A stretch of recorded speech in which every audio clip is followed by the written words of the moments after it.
Welcome to the very first Neon Gorilla Ask Me Anything. I never thought that I would actually do something like this, and it feels I don't know, sort of pretentious already. That I would presume that people want to know something about me. It's odd. There was a comment recently that had asked for something similar to this. I put it out there into the community, also put it out into the members Discord, and I do have some questions here, so I'm gonna throw it out there and see if any of you watch. If you have any more questions, go ahead and throw them in the comments. Yeah, it's not going to be anything fancy, just kind of a complete blind ramble. I haven't even really looked at all of these questions yet. I'm just going to go down them. I'm going to go down the list, and we're going to figure it out together. Let's see, where do I start? I'm going to start with some questions that were posed on the Discord. Mr. KZ Boy says, don't you sometimes feel overwhelmed by the amount of board games out there, or even with your own collection? I find that there's no way I can get everything to the table. That is 110% a major problem. And in fact, it's a total catch-22 to doing board game reviews.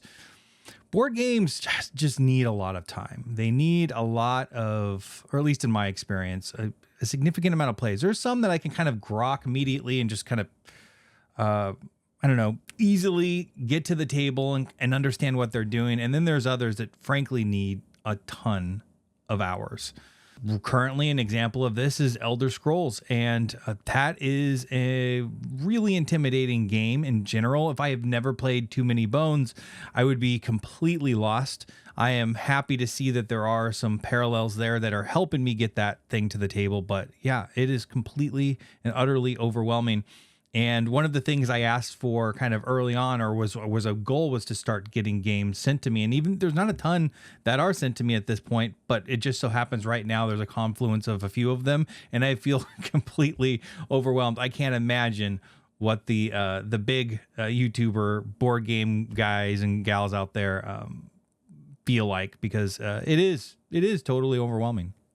All right, T-Dip, favorite book, movie, or song? Ooh, this one is really good. So my history with reading is off and on. I'll go through spurts where I knock out a bunch of books, and then spurts where I'm kind of doing other things. Basically, ever since I started this channel, I haven't read anything at all. I'm a fan of the classics. Kind of post high school, all of a sudden I discovered that reading was kind of cool, and I started reading a bunch of the classics. Catcher in the Rye was something I really enjoyed.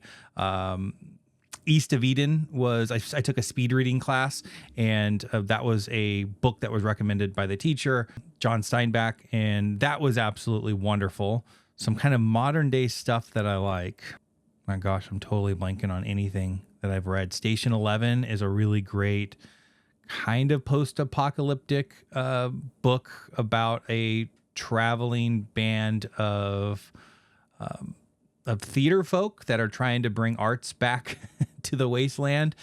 Really good show, by the way, if you're not a reader. I don't know what that was on. That's probably HBO or something like that, but that was really good. Oh, a couple nonfiction. Why We Sleep is completely game changing. You can probably get all the information by looking up a podcast by Matthew Walker.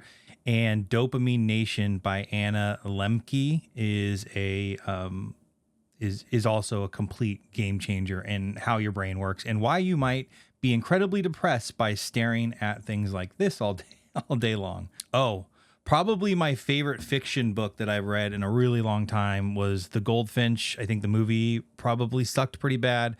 I really enjoyed The Goldfinch. All right, so favorite movie. Okay, the first thing that literally popped in my head was Goonies. I love Goonies. National Lampoon's Christmas Vacation is not only the best Christmas movie, but might very well be the best movie of all time. It's so bad it's good. Randy Quaid emptying his sewer and just yelling at the neighbors, "I'm emptying the shitter," while he is in his underwear in the front yard, just gets me every time. Favorite song? Oh gosh, this is hard. I have a really kind of wide. I don't think of myself as particularly musical. I have a wide variety of things that I listen to, all the way back from, like, as a kid, underground hip hop. I still listen to some of that stuff today.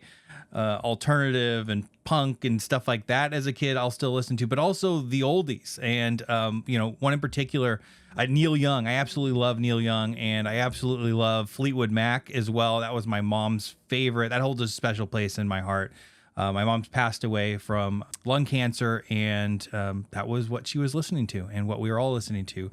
So I don't remember what the song's name was, but that is basically on what I do is on a Sunday, I put on a Fleetwood Mac playlist and just listen to it and hang out with my mom. So, Fleetwood Mac has now kind of become my favorite artist. So no specific song though. Rythos, what's your process for learning and playing games to review? This is a good question. Sometimes I get really stuck in limbo where I've half learned a game but don't feel ready to table it. Curious how you push through that efficiency.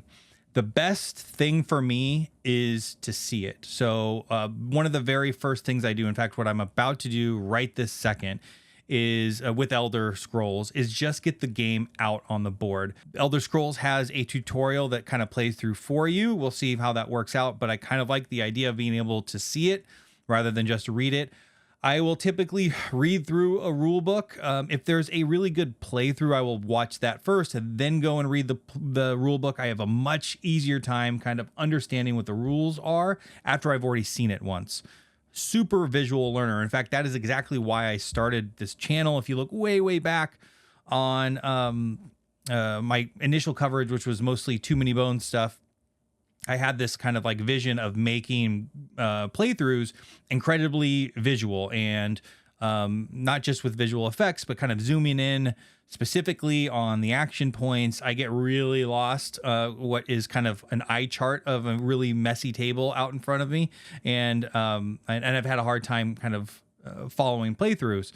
But then I went into reviewing. A lot of the overviews are heavily edited, or a lot of visuals are added in there because that's just the way I learn, and that's the way that I would understand a game. I have had a hard time kind of just listening to creators talk about games and then getting them like, oh, that's not really kind of the way I had envisioned that, or whatever it might be. So that is a huge theme on my channel. So long story short, get the game out on the table, set it up, and don't even play it. I literally will set it up and start to read through the rules. And as I start to see things on the table, I get questions and I go find the thing in the rule book rather than, just reading straight through the rule book, if that makes sense. Let's see here. Tristan, what other hobbies do you have outside of gaming? Have they stuck around, or were they short-lived?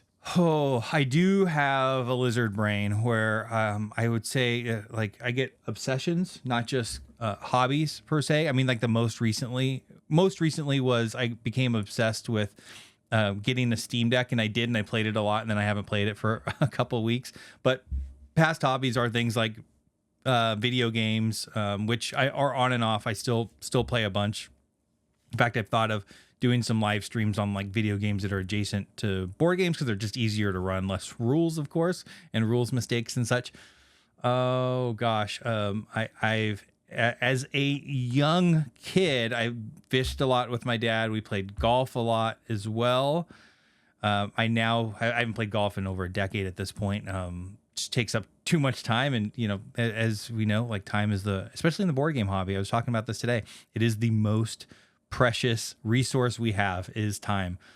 I'll go through reading stints, like I said, but no. Photography was a really big one. I've kind of which was kind of a gateway to this, I suppose, which I'm sure we'll get into in a future question.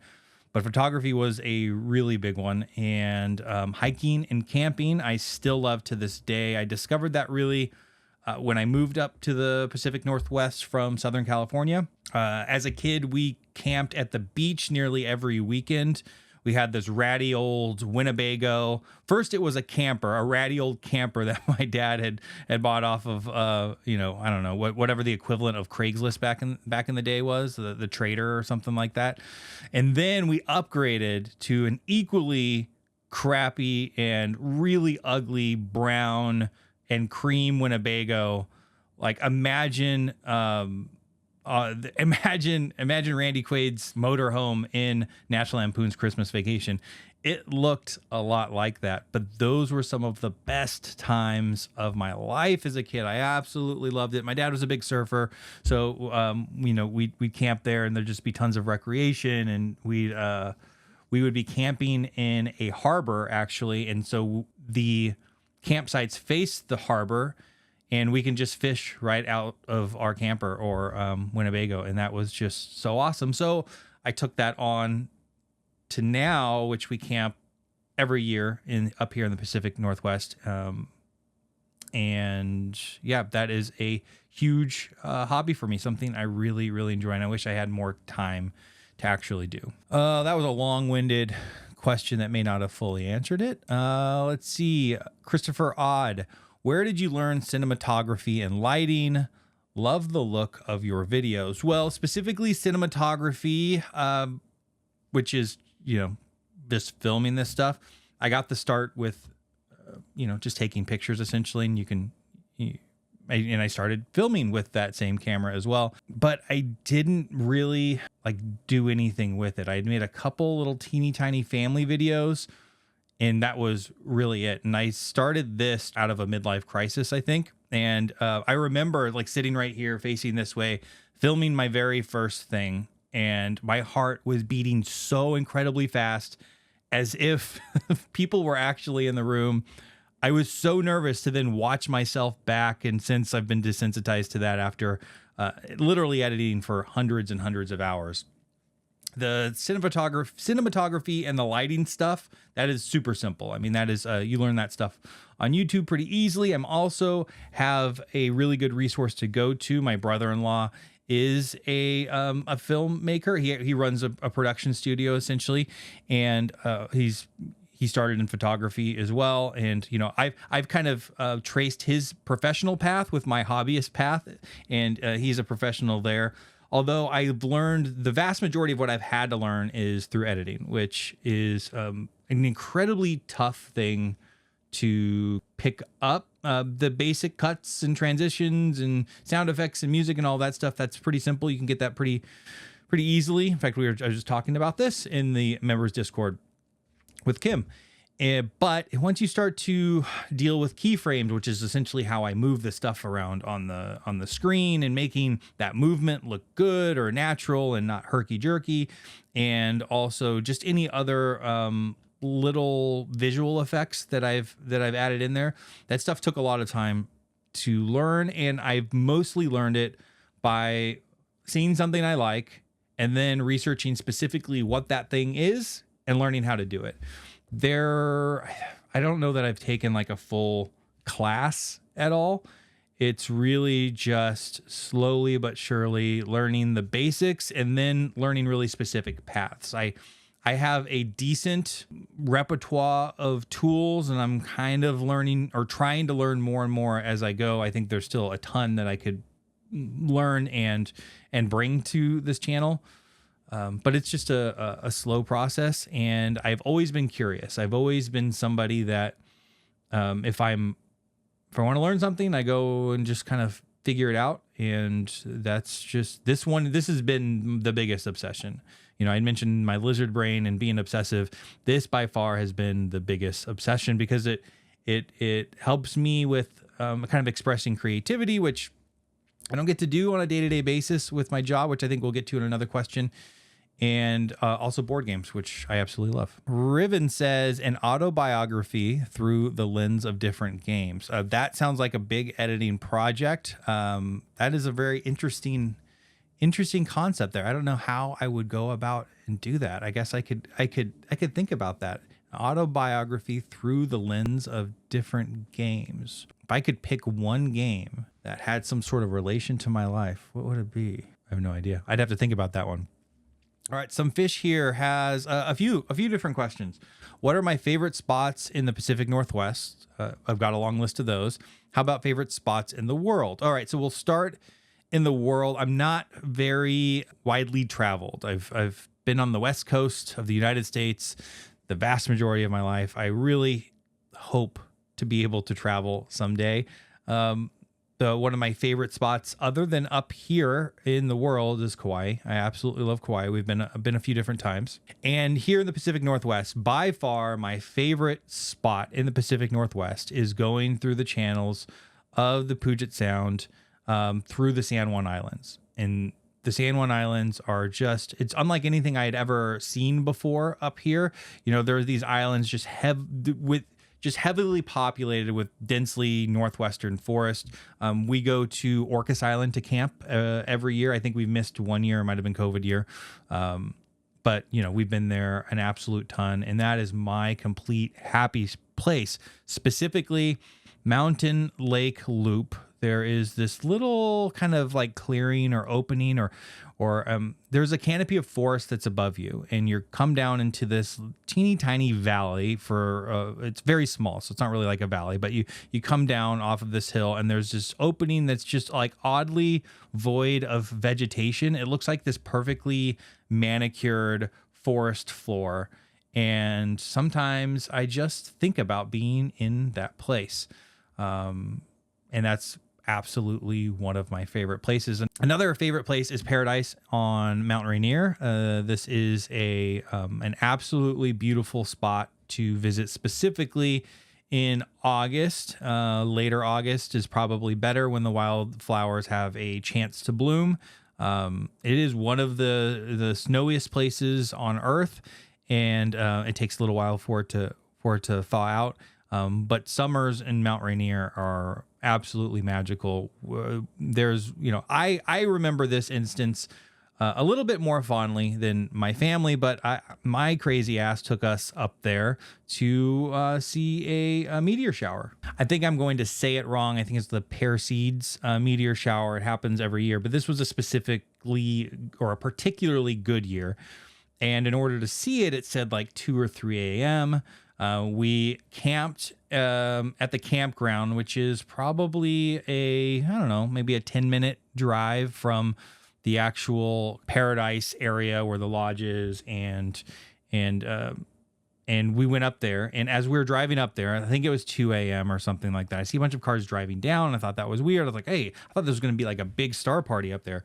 Well, apparently I had missed the time or whatever it might be, because there was nobody up there. So I brought the family in the absolute middle of the night. They all thought they were going to get eaten by bears. But I did see a meteor shower up there, and it's absolutely beautiful. And one of the gems of the Pacific Northwest.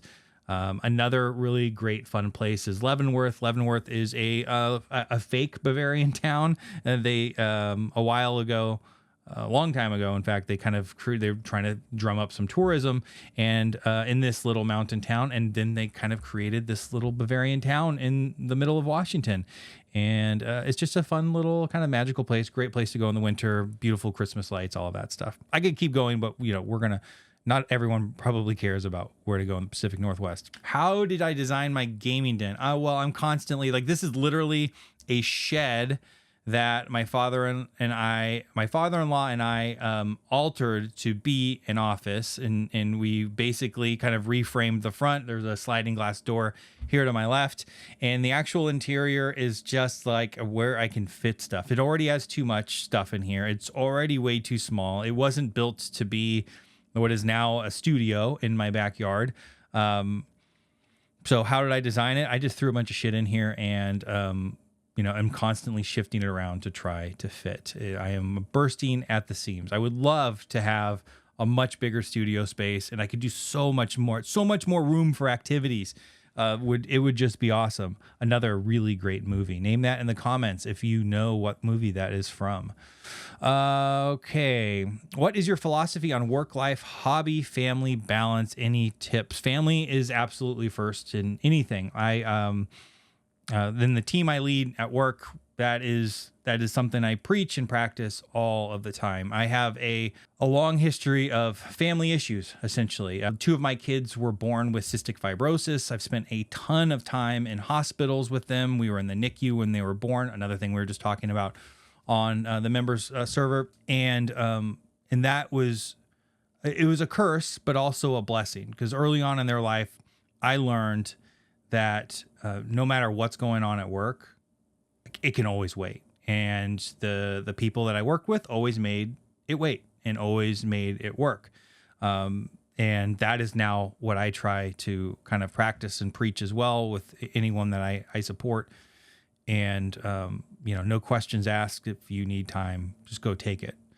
With all of that said, that's not conducive necessarily in a lot of kind of modern corporate culture to get ahead. So there is, I've been fortunate to survive this long. So now my kids are mostly in high school and middle school now. So now all of a sudden I'm not dealing with, wiping butts and changing diapers and kind of, and then also all of the really early kind of upkeep stuff that cystic fibrosis brought to our family. A lot of things are really stabilized now, and I found that I have some time for myself. With all of that said, I always still feel guilty. Even right now doing this, this is kind of a selfish pursuit for me, but it is giving me life up to an extent. So it is a fine line. I try to have intentional time with each of them every day, even if it's a few minutes to just go ask some questions, say I love them, give them a hug. It's tougher if you have teenagers now, like all of a sudden like puberty hits and they just shut off. Although my daughter kind of won't shut up. She's become more talkative as life goes on. But that balance is tough, especially when you have a hobby. And I know a lot of you out there have young babies. I've kind of talked with you and it's tough for you to even play games. Enjoy it. And I literally remember the last time I rocked my son to sleep, and now he's giant. Like I remember thinking that this could be the last time, and it was, because he was getting a little big to be rocked to sleep. But I'm just going to be honest here. And it makes me sad. I can't even watch. In fact, I was literally yesterday, I was just trying to find a video of my son in the hospital for a random reason.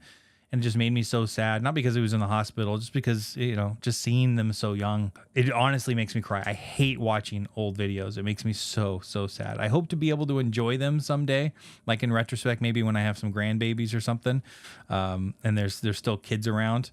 But right now it's a little bit tough. So I wish I would have been more mentally attentive and not kind of just trying to stem the tide and watch whatever YouTube obsession I had at that given time. I would give myself probably like a C+ or B- in that staying present when they were young. I wish it would have been better, and I should probably be better now, because I'll probably be looking back on these days someday as these were the good old days, especially when they're gone. So, yeah, now you're gonna make me cry. Now I'm all sad. Let's see here. Lore or gameplay? Gameplay, like mechanics. I'm mechanics first. That's what my brain likes to do. It likes to kind of solve puzzles, although I hate actual puzzles. My brain doesn't work that way.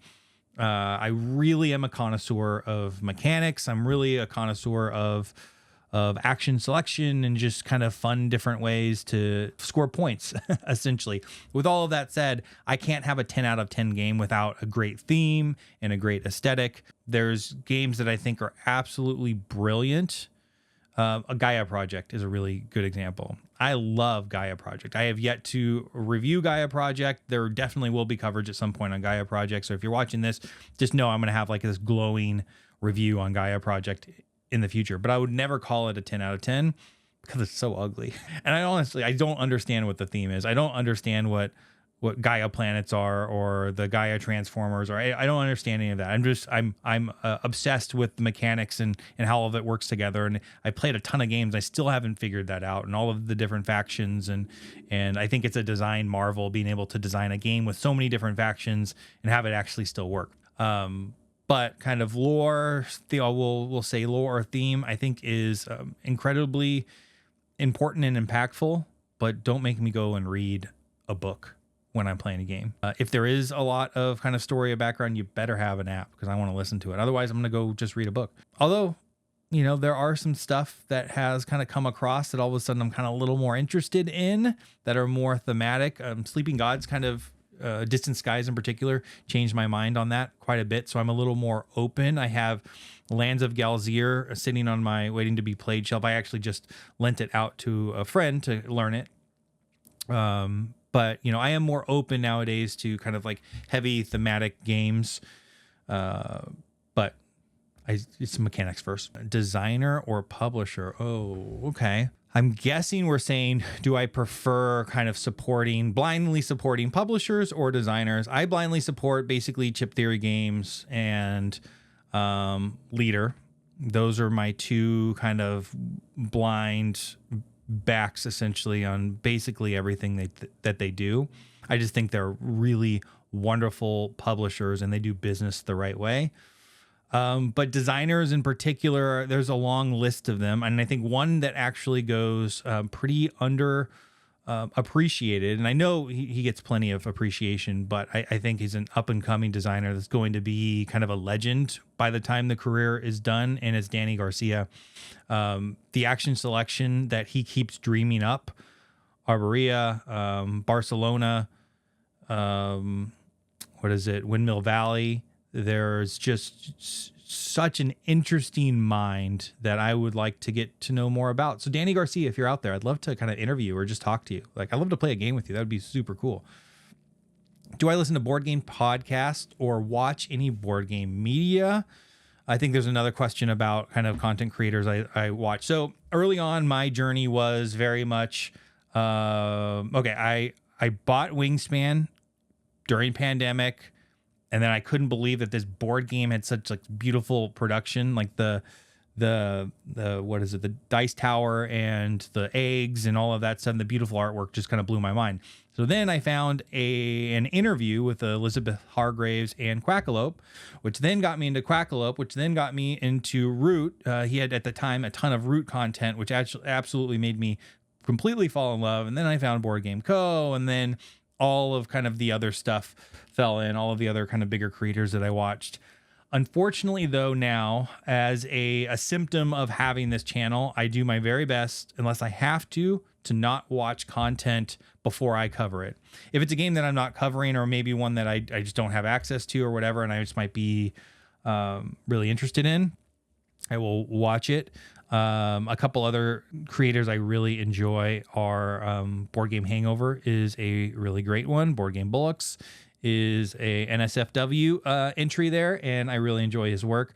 But then I really will watch hyper niche channels. Orsky is a great Dune channel. He's done some other stuff in ARCs and just some other stuff in general. For Root, Nebuchadnezzar, I mentioned multiple times, the niche of niche creators. It's just Root, and his videos are so inventive and creative and funny. So I'm appreciative of his edits in particular, on top of kind of just the S tier Root strategy content and gameplay content that he brings. Lord of the Board is another one that I really enjoy.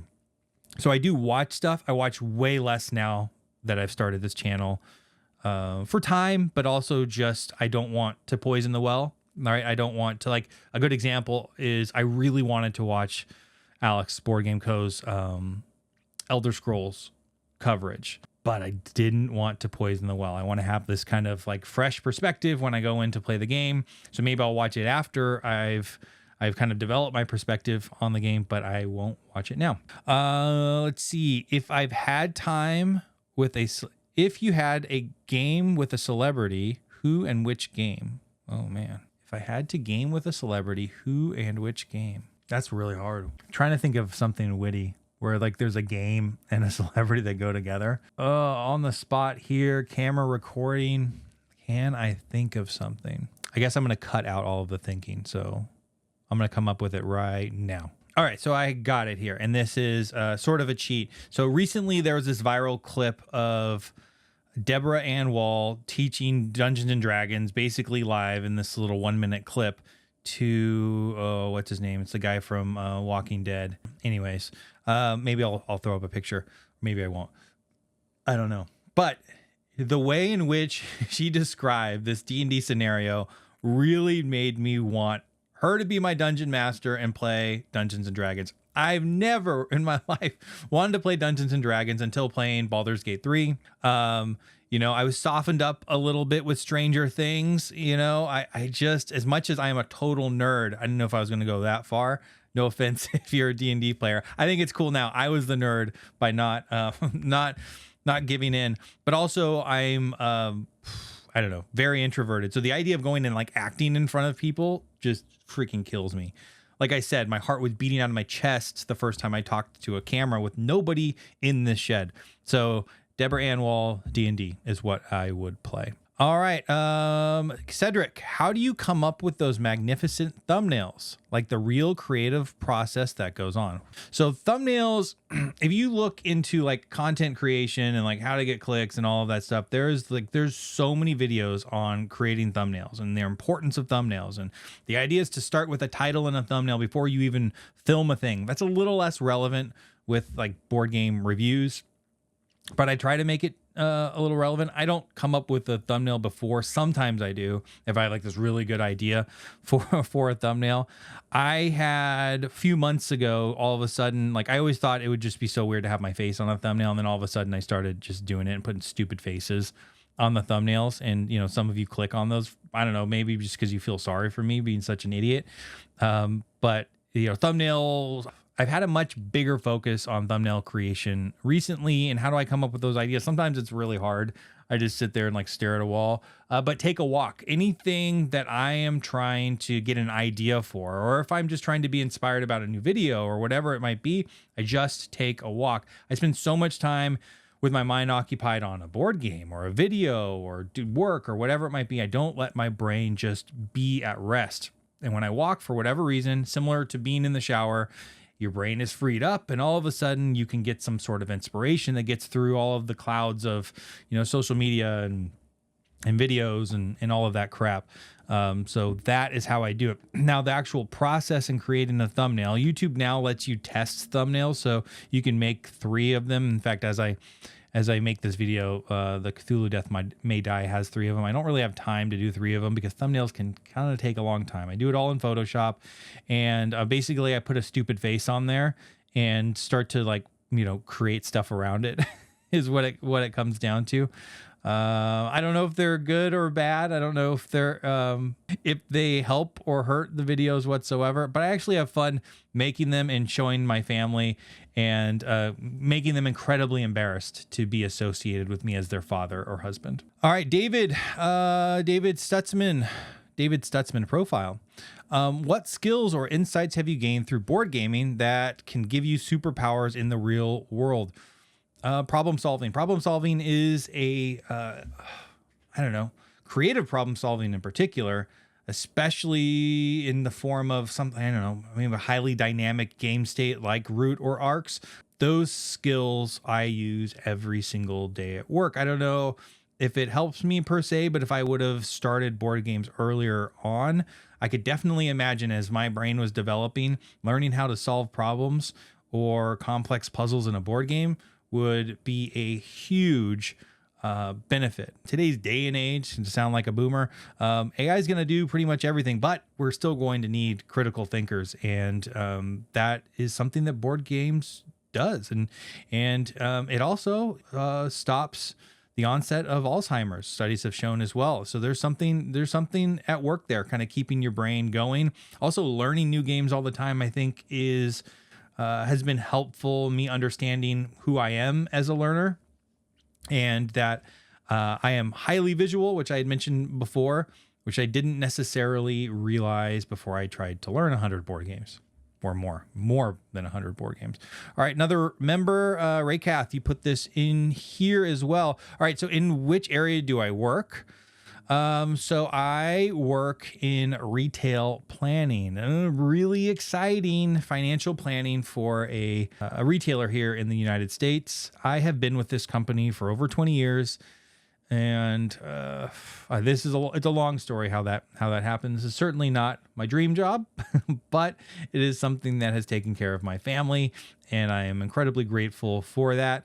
And I didn't necessarily even think of myself as a number guy, to be honest, but I could critically solve problems. With all of that said, I would love to do problem solving, financial planning, anything like that for a board game publisher. So if any publisher watches this and you need some help, I might be your guy. I have an insane amount of experience there. All right. Ray Kath, you also say, how did I get into board gaming? I said that a little bit earlier. Wingspan. So Wingspan then led to Well, it led to Root, like I said, being put on my Christmas list, even though I had no idea the type of game group I actually needed for Root. But it led to Everdell. That was like the next thing on the Amazon list. Like, hey, if you like Wingspan, go get Everdell. And then that was another insane production as well. And then I started to really fall down the rabbit hole and found like Arnak and Dune were shortly after that, and Great Western Trail. Because I found that I liked as another, you're in Arnak and Dune area, and then okay, deck building, you got to go, even though it's not the greatest deck builder, but still a really great game, and Great Western Trail. And then it was just like an avalanche of obsession. I watched so many videos, and Alex and Jesse in particular, you sold me a ton of board games. So you probably are responsible for a significant amount of money spent on board games, but I don't regret it. You also say, do I have a regular gaming group? My main gaming group is my wife. We have another couple that we come over and play games with. I've also recently found a group that likes to play things like Root as well. It's a little less often, but outside of that, I don't have a big gaming group that's constantly coming together. I'd love to find that. I think the thing that's held me back, frankly, is just me being an introvert and not wanting to go and meet new people. That's held me back basically my entire life, by the way, to get into the back end of my mind. Yeah. Let's see here. Is there any game that was not published in the US that you're interested in? I know there has to be, but I can't think of one that's, I've been highly interested in, where are they? Have them here. So Trick Takers, I'd done a video on Trick Takers not too long ago. Nokosu Dice was one of them. Schadenfreude was another one not done here in the US. I believe Tricky Time Crisis might have been another one. So Japanese Trick Takers in particular. Aqua Garden is still kind of this elusive game for me that's just so expensive and you really can't find. And then, what is it called? Sweetlands, from the same exact publisher that is on crowdfunding right this second. So a lot of Japanese games in particular have interested me, but I haven't gotten a lot of them. I would love to go to Tokyo Game Market. I'd also love to go to Essen. Those are on the bucket list. I won $5,000. Where would I like to travel? There we go. Alone or with a family. Tokyo. I would love to go. So in COVID, all of a sudden, there's all these travel videos started popping up because nobody could travel or whatever. And I started watching these walking tours, and they're not even tours. They're just somebody walking around the streets of Tokyo and other cities within Japan. It was just, I don't know, just so intrigued, I guess. But also, I would probably, as a close second, Italy is another one that I really want to go to. But I do have a German wife, and we have a few German members in the Discord as well. So I have to say I'd love to go hang out in the wife's motherland, although she's fully, they don't have a really close connection to Germany. But I'd love to go to Germany as well. For Essen, if anything. All right. What are my interests outside of Samir? What are my interests outside of board gaming? I talked a little bit about that. I do a fantastic job with production of my content. Are your editing and design skills just part of your hobby, or is it what you did professionally? Yep. Never have done anything professionally, and learned basically everything on YouTube. Basically, absolutely everything on YouTube. What board game content do I consume? I answered that one. Sorry, Samir. I had gotten all of these beforehand. I listened to a number of board game content creators and find it kind of cool that they tend to cluster and hang out together, either geographically or socially. Are there other creators to hang out with or game with? I don't know of any in my area. Basically, Rolling Reggie is the only one that I've even played games with, but I actually haven't even talked to Rolling Reggie over the video or anything like that. I've yet to actually go to any sort of cons. I know I need to do this, and I know it would probably be really cool for the channel if I started meeting more content creators, but no, I don't have any relationships with anyone. Oddly enough, I am in a game of No Thanks right now on BGA with Rolling Reggie, who also I I found out later after playing the first game, or like in the middle of the first game that we all played together, that the brothers Murph was there and Jenna from Board Game Garden. I know they don't know who I am on there. I'm also not named Neon Gorilla on there, nor would they probably even know who Neon Gorilla was. But I am technically playing a game with them on BGA right now. How sad is that? I don't know. That's not sad. It's just no, I don't have any kind of content creating relationships. And that is it. That is the Ask Me Anything video. If you have any other questions, throw them in the comments. I'll try to answer them. And with all of that said, have yourself a great day.